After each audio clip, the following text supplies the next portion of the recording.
June 24th, 1314. The sun rises over a narrow, boggy plain near Stirling, Scotland. Mist clings to the ground like a shroud.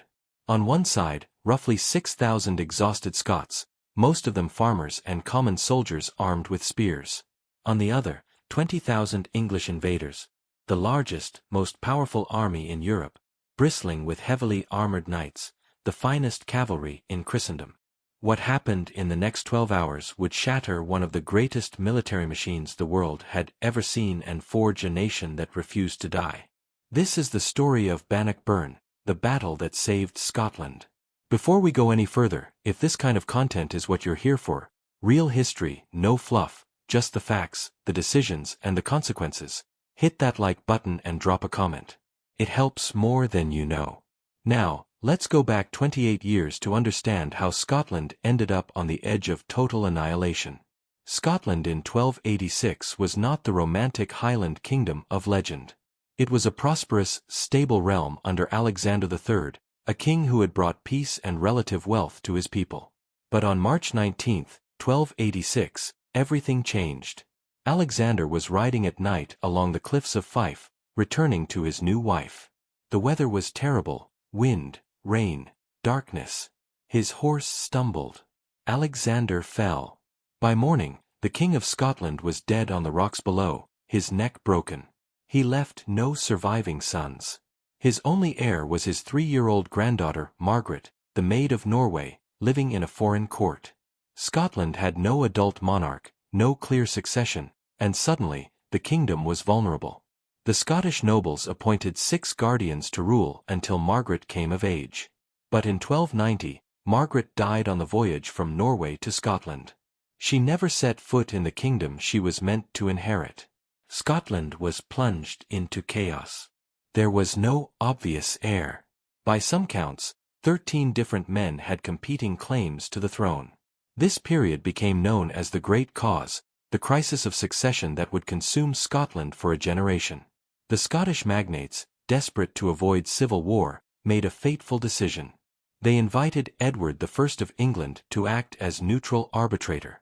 Edward, known as the Hammer of the Scots, was one of the most formidable kings Europe had ever produced. Warrior, legislator, empire builder. But neutral. Never.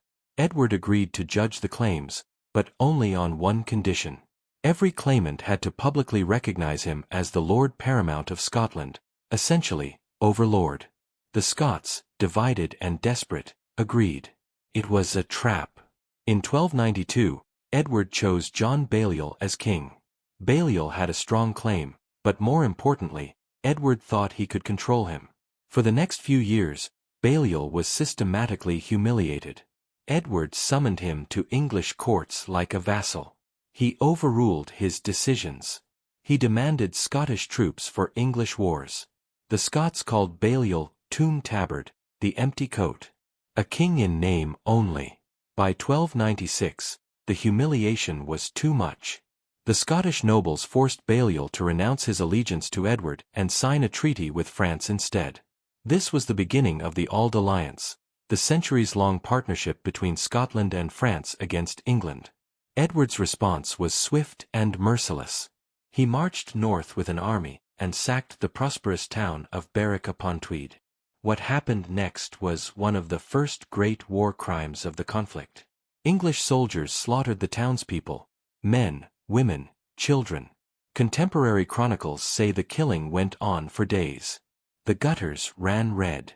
Edward wanted to send a message. Scotland would submit or burn. He swept through Scotland, defeated Balliol's forces at Dunbar, and stripped Balliol of his crown. The humiliated king was taken prisoner and eventually exiled to France. Edward seized the Stone of Scone, the ancient symbol of Scottish kingship, and took it to Westminster. Scotland, Edward declared, no longer existed as an independent kingdom. It was now a province of England, to be ruled by English officials and English law. But Scotland did not accept this. In 1297, resistance exploded across the country. The most famous leader was William Wallace, a minor noble turned guerrilla fighter. Alongside Andrew Murray, Wallace led a devastating campaign against English occupation forces. At Stirling Bridge in September 1297, Wallace and Murray achieved the impossible. They lured a massive English army onto a narrow bridge over the River Forth and slaughtered them as they crossed. The English commander, John de Warenne, fled. Scotland was suddenly, shockingly, free again. Wallace was appointed guardian of Scotland. For a few brief months, it seemed like the impossible had happened. But Edward I was not a man who accepted defeat. In 1298, he returned with a professional army and crushed Wallace at the Battle of Falkirk. The Scottish schiltrons, formations of spearmen, held against the English cavalry, but Edward's longbowmen tore them apart. Wallace survived, but his army was destroyed. He resigned as guardian and went into hiding, continuing a guerrilla campaign for years. In 1305, Wallace was betrayed, captured, and dragged to London. Edward staged a show trial. Wallace was charged with treason, a charge he rejected, arguing he had never sworn allegiance to Edward in the first place. It didn't matter. He was convicted. The punishment was designed to break Scotland's spirit. Wallace was hanged, cut down while still alive, disemboweled, castrated, beheaded, and quartered. His head was placed on a spike on London Bridge. His limbs were sent to 4 corners of Scotland as a warning. This is what happens to rebels. But instead of breaking Scotland, Edward had created a martyr. And into the chaos stepped Robert Bruce, Earl of Carrick, grandson of one of the original claimants to the throne. Bruce was a complicated man. He had fought for the English. He had fought against them. His family's claim to the throne was strong, but so was John Comyn's, his rival. In February 1306, Bruce met Comyn in the Greyfriars Church in Dumfries, supposedly to negotiate. Instead, Bruce stabbed him. Whether it was premeditated murder or a fight that went too far, no one knows. But the result was the same. Comyn died on the altar steps. Bruce had committed sacrilege and murder. The Pope excommunicated him. Scotland's nobility was divided. But Bruce had made his choice. 6 weeks later, he crowned himself King of Scotland. It was the worst possible start to a reign. Edward I was still alive and furious. Bruce had almost no support. Within months, his tiny army was crushed at the Battle of Methven. His wife, daughter, and sisters were captured. Edward, in a move that shocked even his own contemporaries, had Bruce's women imprisoned in cages. Wooden and iron cages hung from castle walls, exposed to the elements, for years. Bruce's brothers were executed. Bruce himself became a fugitive, hunted across Scotland, hiding in the Highlands and Islands with a handful of loyal men. This was the lowest point. Bruce, a king with no kingdom, no army, no hope. The story goes that during this time, hiding in a cave, Bruce watched a spider trying again and again to spin a web, failing, trying again, and finally succeeding. Whether the story is true or legend, it captures the moment. Bruce decided to try again. Then, in 1307, everything changed. Edward I, the Hammer of the Scots, died during yet another campaign against Scotland. His son, Edward II, was nothing like his father. Weak, indecisive, more interested in his favorites than in war. Bruce seized the opportunity. He launched a guerrilla campaign across Scotland, defeating his enemies one by one, dismantling English strongholds. At the Battle of Loudon Hill in 1307, Bruce used terrain and tactics to defeat a much larger English force. It was his first major victory, and it announced to Scotland that Robert Bruce was not just a desperate fugitive, he was a king who could win. Over the next 6 years, Bruce fought a slow, grinding war of liberation. He didn't just defeat the English. He destroyed Scottish nobles who opposed him, the MacDougalls, the Comyns. He didn't hold castles, he tore them down so the English couldn't use them. By 1313, almost all of Scotland was free. Only a handful of English garrisons remained. The most important was Stirling Castle.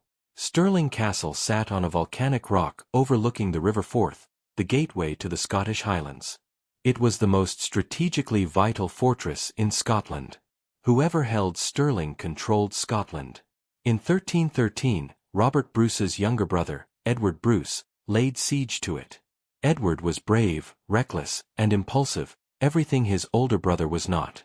The English commander, Philip Mowbray, knew relief was unlikely. So Edward Bruce made a deal. If the English did not relieve Stirling by midsummer 1314, Mowbray would surrender the castle. It was a catastrophic mistake. Robert Bruce was furious when he heard. The deal forced Edward II's hand. If Edward did nothing, he would lose Stirling and with it, any claim to Scotland. He had no choice but to march north with the largest army he could raise. Edward Bruce's recklessness had just forced the showdown Robert had been trying to avoid. Scotland would have to face the full might of England in open battle. Edward II began assembling his army in the spring of 1314. This was not a raiding party. This was an invasion force designed to crush Scotland once and for all. The exact size is debated by historians. Medieval chronicles often exaggerate numbers wildly. The most reliable modern estimates put the English force at around 20,000 men. That included roughly 2,500 to 3,000 heavy cavalry, knights and men-at-arms in full armor, the shock troops of medieval warfare. The rest were infantry, including thousands of longbowmen from Wales and England, and spearmen. It was the largest English army assembled in a generation. Against this, Robert Bruce could field perhaps 6,000 to 7,000 men. Most were spearmen, common soldiers armed with 12-foot pikes. Bruce had maybe 500 light cavalry, mostly mounted scouts and raiders, not heavily armored knights. In a straight fight, in open terrain, the English would annihilate them. Bruce knew this. So he didn't plan a straight fight. The English army marched north in June, moving slowly due to its size. Supply was a nightmare. Edward's scorched earth tactics during previous invasions meant there was little food to forage.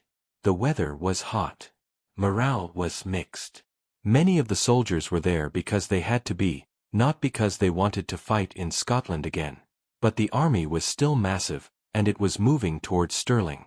Robert Bruce had been preparing for this moment for months. He chose his ground carefully. Just south of Stirling, near a place called Bannockburn, the terrain was treacherous. To the east was the Bannockburn itself, a steep-sided stream. To the north was the Pell-stream burn. Between them was low, marshy ground called the Carse. The only good approach was a narrow stretch of firm ground called the New Park, an old royal hunting forest. Bruce positioned his army there, and ordered his men to dig. They dug pits across the approach routes, small holes, covered with branches and turf, designed to break the legs of charging horses. They dug trenches. They turned the New Park into a killing ground. Bruce also drilled his men relentlessly in the Shiltren formation. A Shiltren was a densely packed circle or square of spearmen, pikes pointing outward in every direction, like a giant hedgehog. If the formation held, cavalry couldn't break it. If it wavered, the horsemen would cut them to pieces. Everything depended on discipline. Bruce divided his army into 4 divisions. He commanded one personally. His brother Edward led another. James Douglas, his most trusted captain, led a third. Thomas Randolph, Earl of Moray, led the 4th. Each division was a Shiltren of around 1,500 to 2,000 men. They trained together, ate together, and prayed together. By the time the English arrived, they were ready. On June 23, 1314, the English vanguard reached Bannockburn. The main army was still strung out along the road, but the advance force, led by the Earls of Gloucester and Hereford, pushed ahead. Their goal was to relieve Stirling Castle before the deadline expired at midnight. Philip Mowbray, the English commander inside the castle, sent word that the terms of the truce had technically been met. An English army had arrived. He urged Edward II not to attack immediately, to rest his men, to wait. Edward ignored him. Part of the English vanguard, commanded by Sir Robert Clifford and Sir Henry Beaumont, tried to skirt around Bruce's position and reach the castle directly. Bruce spotted them and ordered Thomas Randolph to intercept. Randolph hesitated. His Shiltren would be exposed in open ground, vulnerable. Bruce, watching from a distance, was furious. According to chroniclers, he shouted at Randolph, "A rose has fallen from your chaplet." In other words, you've just lost your honor. You've just lost Scotland. Randolph, stung, led his 500 men straight toward Clifford's cavalry. It should have been suicide. 300 English knights in full armor charged the Scottish spearmen. But Randolph's schiltron held. The horses couldn't break the wall of pikes. The knights circled, charged again, and again. Men and horses died impaled on Scottish spears. After brutal, desperate fighting, the English cavalry broke and fled. Randolph had done the impossible. He had defeated heavy cavalry in open ground. Meanwhile, at the new park, the main English vanguard was probing Bruce's lines. And then, something extraordinary happened. A young English knight, Sir Henry de Bohun, nephew of the Earl of Hereford, spotted Robert Bruce riding in front of the Scottish lines. Bruce was mounted, but only lightly armored, armed with a battle-axe. De Bohun, fully armored and on a warhorse, saw his chance for immortal glory. He lowered his lance and charged. Bruce didn't retreat. He didn't call for help. He waited.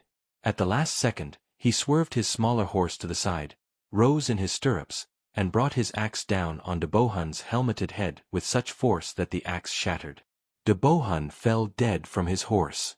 The Scottish army erupted in cheers. The English were stunned. Their king had just killed an English knight in single combat in front of both armies.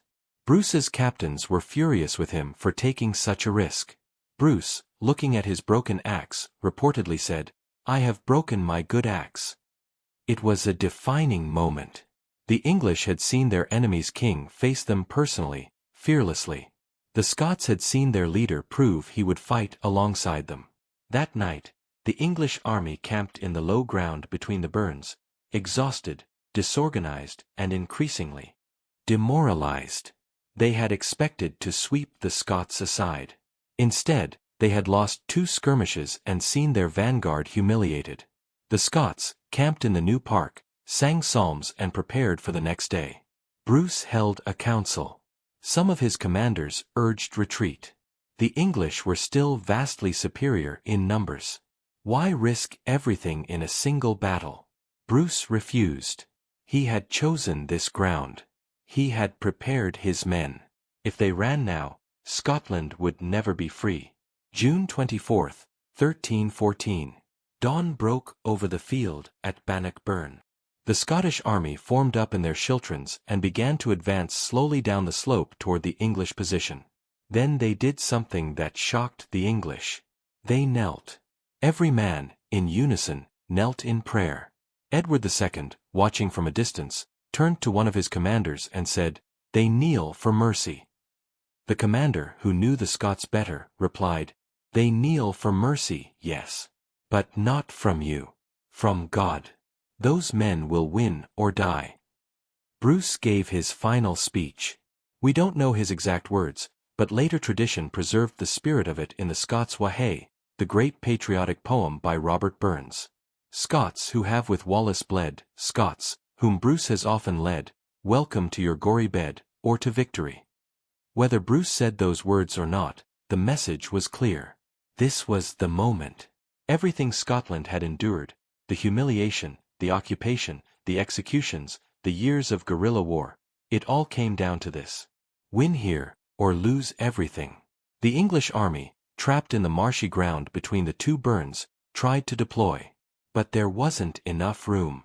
20,000 men crammed into a space barely wide enough for half that number.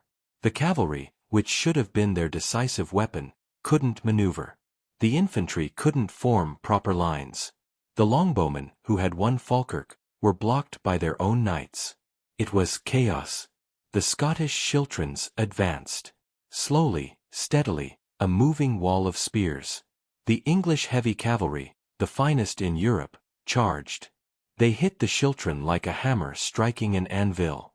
Horses impaled themselves on the pikes. Knights were dragged from their saddles. The schiltron bent but didn't break. The English charged again. And again. Each time, more men died, more horses screamed and fell. The ground became a slaughterhouse. The English cavalry, bred and trained for shock charges in open fields, found themselves in a nightmare. They couldn't maneuver. The marshy ground sucked at their horses' hooves. The narrow space between the burns meant they couldn't spread out, couldn't flank, couldn't use their numbers. And the Scottish schiltrons kept coming. Not fast. Not charging. Just advancing, step by step, an implacable wall of 12-foot spears.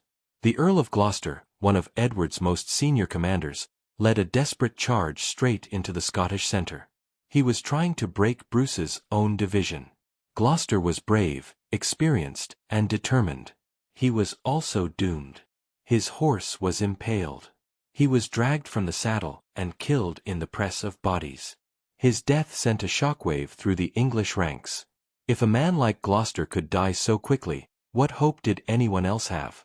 The English longbowmen, who had devastated Scottish infantry at Falkirk 16 years earlier, finally managed to get into position and began shooting. Arrows started falling into the Scottish ranks. Men screamed and fell. For a moment, it looked like the tide might turn.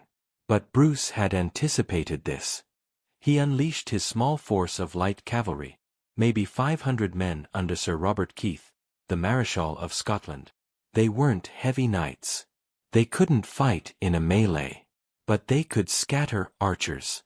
Keith's horsemen smashed into the English bowmen, who had no protection, no time to form defensive positions. The archers broke and ran. The arrow storm stopped. Now it was just infantry and exhausted cavalry trapped in the killing ground. The Scottish schiltrons tightened their formation and kept pushing. The English line, if you could even call it a line, began to compress. Men at the back were pushing forward, trying to get into the fight. Men at the front were trying to retreat, to get away from the spears. In the crush, knights in full armor couldn't lift their weapons. Soldiers suffocated standing up. Horses panicked and trampled their own riders. And then the Scots saw something that changed everything. On a hill to the west, a mass of people appeared. Thousands of them, moving toward the battlefield. These were the small folk, camp followers, servants, grooms, baggage handlers who had been left behind in the Scottish camp. They weren't soldiers. Most weren't even armed. But they saw what was happening. They saw the English trapped and dying. And they wanted in. They grabbed whatever they could, sticks, knives, banners on poles, and came pouring down the hill, screaming. The English, already on the edge of panic, saw what looked like another Scottish army arriving. They didn't know these were just camp followers.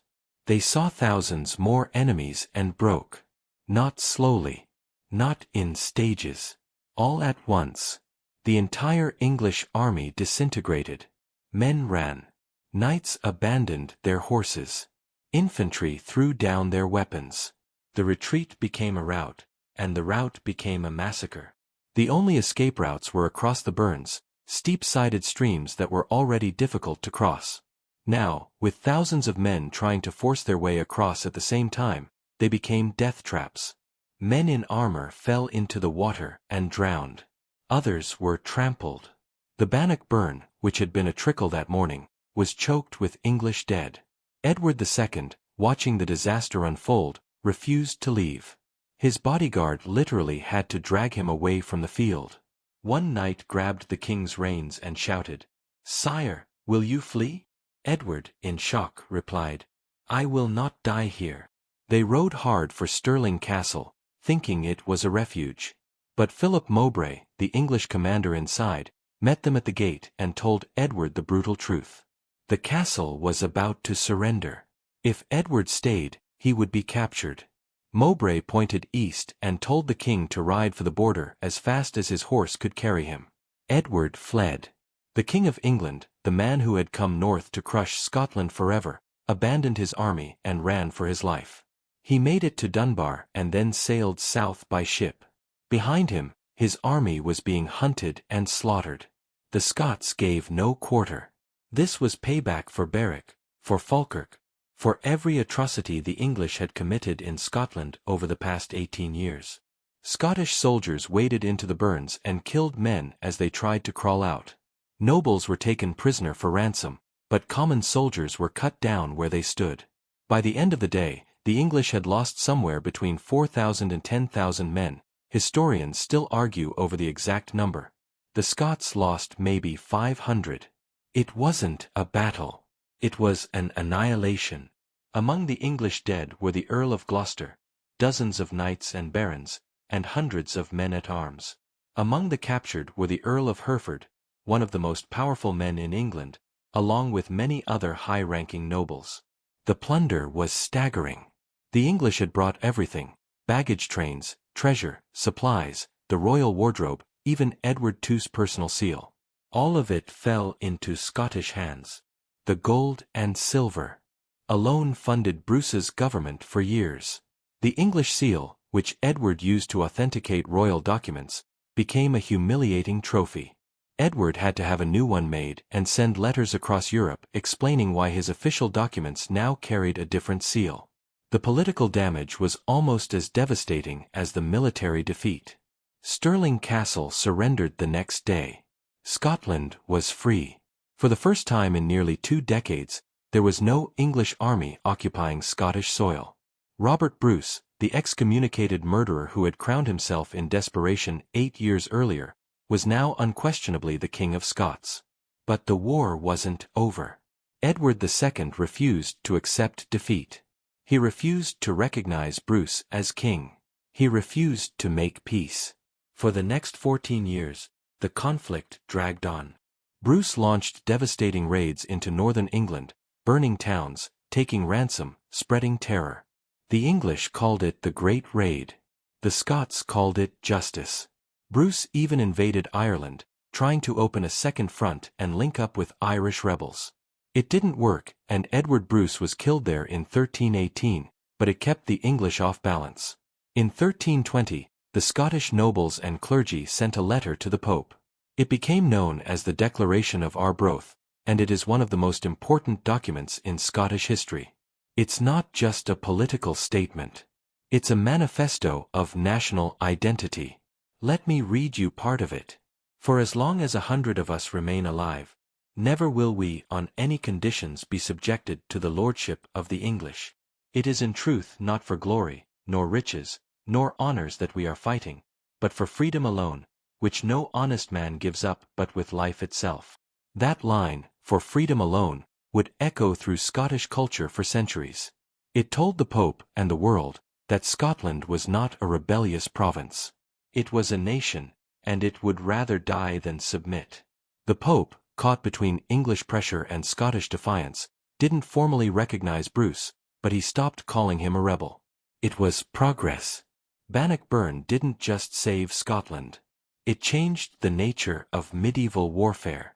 For centuries, the dominant force on European battlefields had been heavy cavalry, armored knights charging at full speed. Infantry were considered almost expendable. But at Bannockburn, disciplined infantry with long spears had destroyed the finest cavalry in Europe. Other commanders took note. The Swiss would use similar tactics with devastating effect in the next century. The Flemish had already done it at Courtrai in 1302. But Bannockburn was the most dramatic, most complete example. Cavalry was no longer invincible. In England, the defeat triggered a political crisis. Edward II's authority, already weak, collapsed. His barons turned on him. His favorites were murdered. By 1327, Edward was deposed by his own wife and her lover, Roger Mortimer, and imprisoned.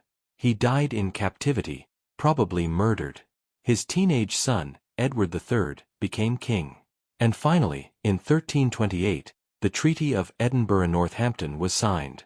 England recognized Robert Bruce as King of Scots. Scotland was acknowledged as an independent kingdom. The war, at least officially, was over. Bruce didn't have long to enjoy his victory. He was already sick, probably with leprosy, though historians debate the diagnosis. He died on June 7, 1329, just 1 year after the treaty. He was 54 years old. On his deathbed, he made one final request. He had been excommunicated for murdering Comyn in a church. He wanted to atone. He asked that after his death, his heart be taken from his body and carried on crusade to the Holy Land. His loyal friend, James Douglas, agreed to do it. Douglas never made it to Jerusalem. He got as far as Spain, where he joined a campaign against the Moors. In the middle of a battle surrounded by enemies, Douglas reportedly took Bruce's heart from the silver casket he carried and threw it into the enemy ranks, shouting, "Lead on, brave heart, as you have always done, and Douglas will follow you or die." He died moments later. Bruce's heart was recovered and brought back to Scotland, where it was buried at Melrose Abbey. His body was buried at Dunfermline. The heart and the body, separated, just like the man, half warrior, half king. The war didn't end with Bruce's death. It couldn't. Edward III, once he came of age and took real power, had no intention of honoring his father's treaty. In 1332, just 3 years after Bruce died, the English invaded again. Bruce's son, David II, was only 5 years old. The Second War of Scottish Independence dragged on for another 30 years.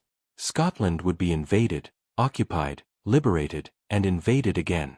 The cycle of violence that had begun in 1296 would not fully end until the late 14th century. But Bannockburn remained the turning point. It proved that Scotland could win. That a smaller, poorer nation could defeat a much larger empire if it fought smart, used the terrain, stayed disciplined, and refused to give up. The memory of that day, June 24, 1314, became part of the Scottish soul. Generations of Scots grew up hearing the story. The king who fought back from nothing. The army of farmers who stood against knights. The battle that should have been a massacre but became a miracle. The impact of Bannockburn on English politics cannot be overstated. Edward II's defeat shattered his credibility. His reign, which had started with such promise, descended into chaos. His barons despised him. His wife betrayed him. The loss at Bannockburn was the proximate cause of England's civil war in the 1320s. England's internal divisions gave Scotland the breathing room it desperately needed. If Edward II had been a strong king, if he had kept his nobility united, Scotland might not have survived. But he wasn't, and Scotland did. Bannockburn also had a cultural legacy that lasted far beyond the medieval period. In the 18th century, Scotland was absorbed into the United Kingdom through the Act of Union in 1707. For many Scots, this felt like a betrayal of everything their ancestors had fought for. Bannockburn became a rallying cry for Scottish identity in a time when that identity was under threat. The poet Robert Burns, Scotland's national bard, wrote Scots Wha Hae in 1793, explicitly linking it to Bruce's speech before Bannockburn. It became an unofficial national anthem. In the 19th century, the battlefield itself became a pilgrimage site. Monuments were erected. Societies were formed to preserve the memory. The Bannockburn Heritage Center was eventually built. Today, thousands of people visit the site every year. They walk the ground where the Chilterns stood. They look out over the Carse where the English army was trapped. And even now, 700 years later, the weight of what happened there is palpable. Let's talk about what made Bannockburn so decisive, because it wasn't just luck. Robert Bruce won that battle before the first spear was raised. He won it by choosing the ground. Medieval commanders understood terrain, but Bruce understood it at a level that few of his contemporaries could match. He had spent years fighting a guerrilla war. He knew that in open ground, heavy cavalry would destroy his spearmen. So he forced the English into ground where cavalry was useless. The marshy Carse between the burns was a deliberate trap. The pits and obstacles in the new park were calculated defenses. Bruce even used the time of year to his advantage. Midsummer, when the burns were low but the ground was still soft enough to bog down horses. He understood logistics, too.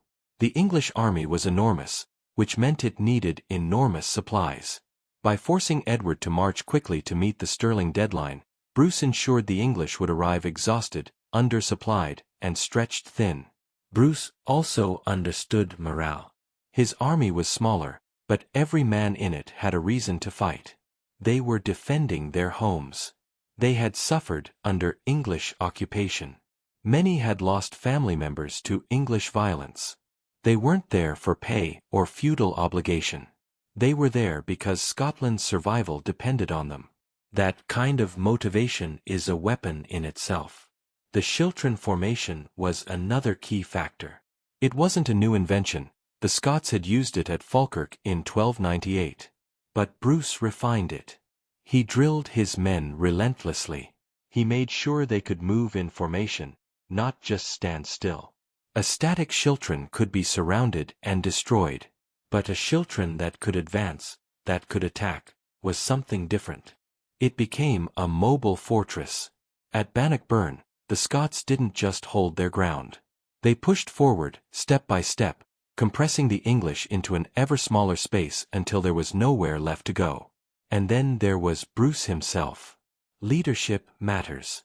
Wallace had been a brilliant guerrilla fighter, but he couldn't unite Scotland's nobility. Bruce was nobility. He had the legitimacy, the political skill, and the sheer charisma to bring the kingdom together. He was also willing to take insane personal risks, like fighting Henry de Bohun in single combat the day before the battle. That moment electrified his army. It told them their king wasn't commanding from a safe distance. He was right there with them, willing to die if necessary. Compare that to Edward II. Edward was miles behind his army when the battle started. He didn't lead charges. He didn't inspire his men. And when the battle turned, he fled. That's not a judgment on his personal courage. Medieval kings were expected to survive, to preserve the monarchy. But in terms of morale, the contrast was devastating. The Scots saw their king kill an English knight with an axe. The English saw their king run away. The aftermath of Bannockburn shaped Scotland for generations. The ransom money from captured English nobles funded the Scottish government and military for years.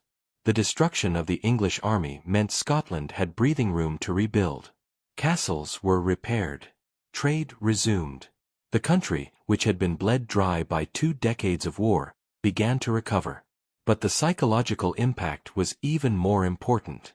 Before Bannockburn, Scottish independence was a dream. After Bannockburn, it was a reality. The battle didn't just defeat an army.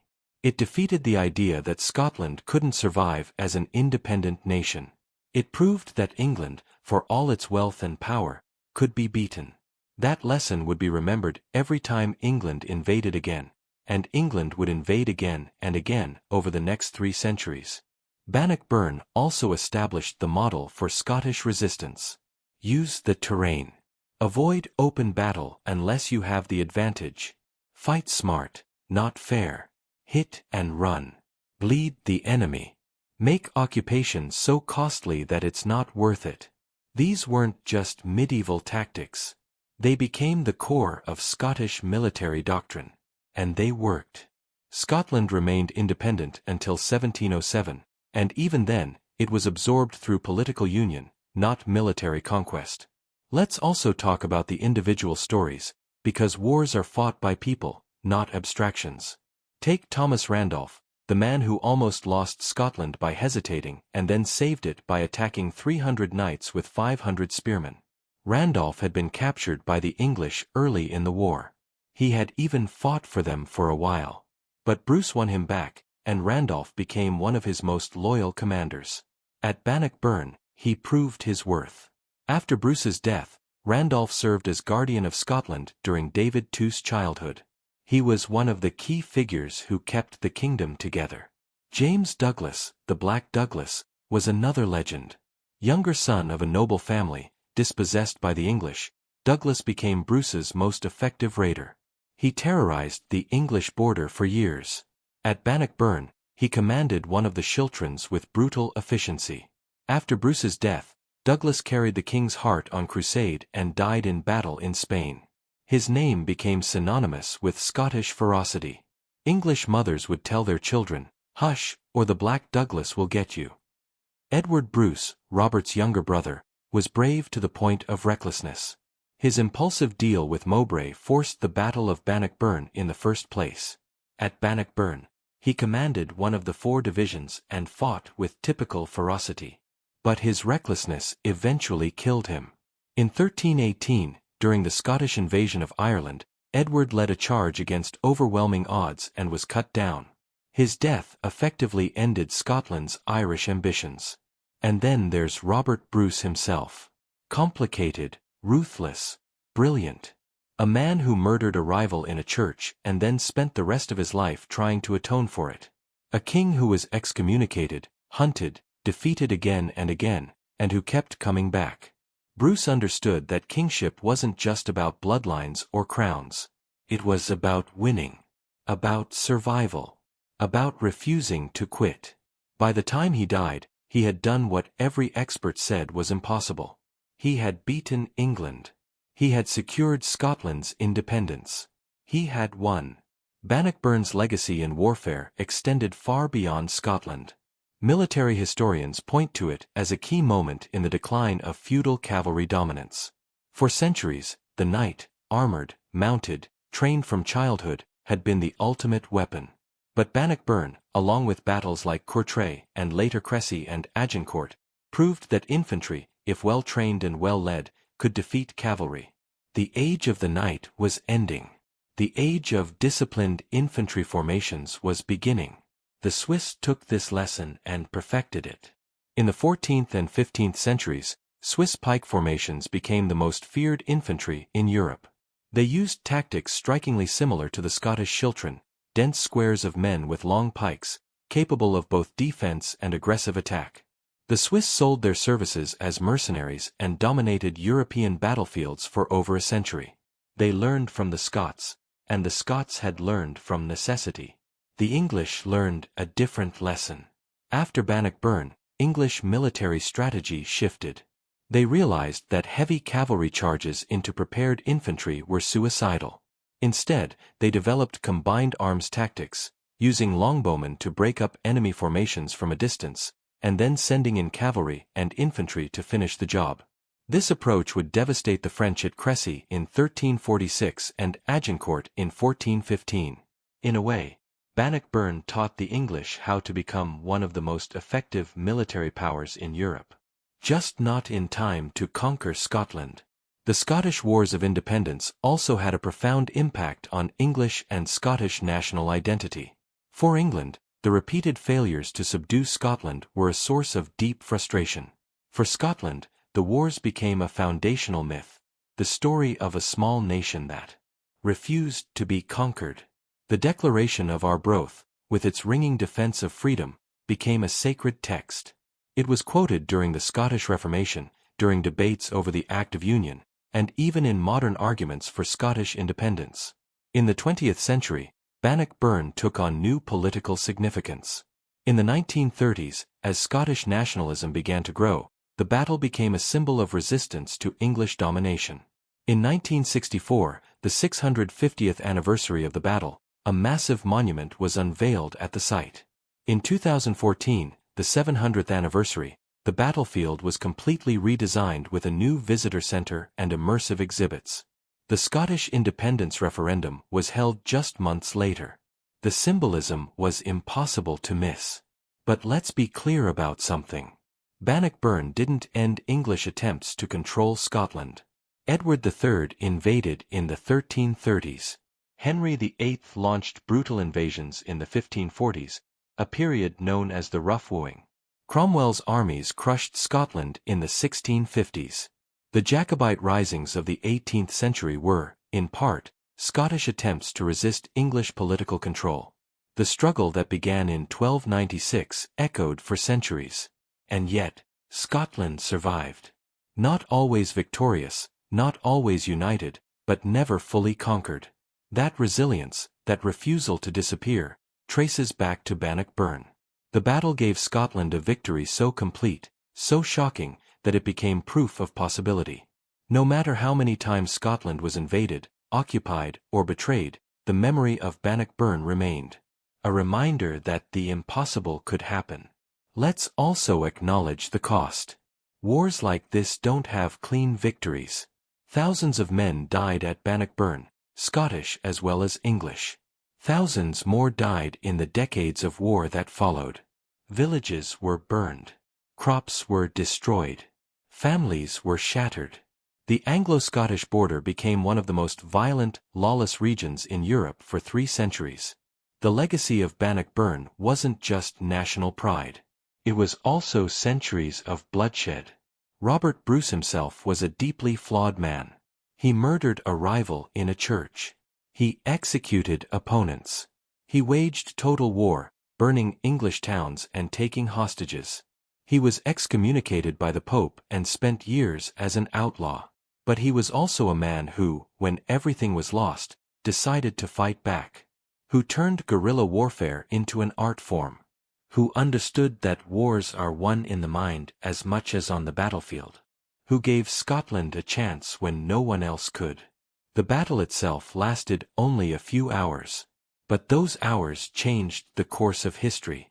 If the English had won at Bannockburn, Scotland would have ceased to exist as an independent kingdom. It would have been absorbed into England, just as Wales had been. Scottish culture, language, and identity would have been suppressed. There would be no separate Scottish legal system, no Church of Scotland, no distinct Scottish identity within the United Kingdom. Scotland would have become a northern province, like Yorkshire or Cornwall. But the English didn't win. Robert Bruce, with 6,000 exhausted soldiers, most of them farmers and tradesmen, defeated the greatest army in Europe. They did it with discipline, with terrain, with tactics, and with sheer bloody-minded refusal to give up. And in doing so, they saved a nation. 7 centuries later, on those same fields near Stirling, you can still feel it. The weight of what happened there. The desperation, the violence, the impossible victory. Stand on the spot where the Chilterns advanced, where the English cavalry charged and broke, where thousands of men fought and died in the span of a single morning. Close your eyes and you can almost hear it. The roar of voices, the clash of steel, the screams of horses, the thunder of 20,000 men trying to kill each other in a space barely a mile wide.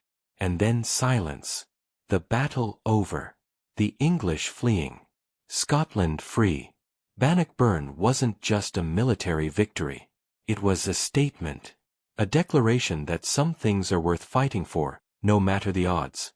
That freedom isn't given, it's taken. That nations are born not in palaces or parliaments, but in moments when ordinary people decide they've had enough and refuse to back down. Robert Bruce and his 6,000 soldiers didn't just win a battle that day. They won the right to exist. They won Scotland. And they proved, once and for all, that no empire, no matter how powerful, is invincible. If you made it this far, if this story moved you, do me a favor. Hit that like button. Share this with someone who needs to hear it. Drop a comment and let me know what you think. Because stories like this, stories of impossible victories and nations that refuse to die, these are the stories that matter. These are the stories that remind us what's possible. This is history. Not the sanitized, boring version they teach in schools. This is the real thing. Blood, mud, terror, and triumph. This is what it actually cost to build the world we live in. And this is why we remember Bannockburn. Not because it was clean or easy, but because it was necessary. Because 6,000 men looked at 20,000 and said, "We're not running." 700 years later, on those same fields, you can still feel it. The day a small nation looked the greatest empire in Europe in the eye and refused to blink.